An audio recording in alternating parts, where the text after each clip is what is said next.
Federal investigators swarm a Denver hotel for a second day after learning the identity of a man found dead in one of the rooms. The man was 29 years old, and he came into the U.S. from Canada. His body was found yesterday in a room at the Burnsley Hotel, located at 10th and Grant Street in Capitol Hill. The man's name is Salman Abdikrak Dari. He has no known ties to Denver. A call was made from his hotel room on Saturday. The FBI Joint Terrorism Task Force is now assisting in the investigation.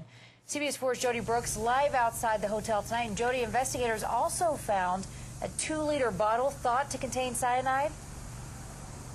Karen, the Denver Police Crime Lab is testing that substance. It could be a few days before we know exactly what it is. But nothing in this case links to terrorism at this point, nor does it link to the upcoming Democratic National Convention. But this investigation is far from over.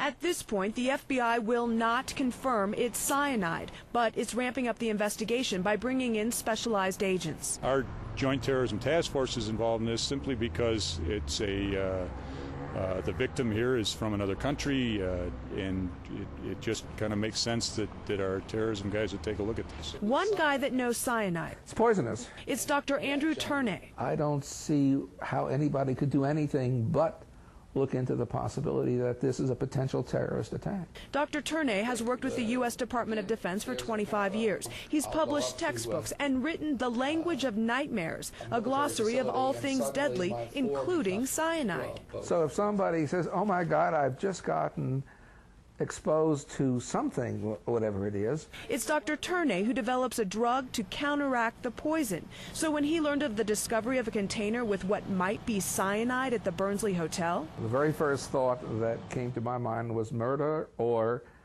somebody who's got to kill an awful lot of rodents, because years ago cyanide used to be used to kill rats. So how much cyanide does it take to kill? A tablespoon would be enough to kill you.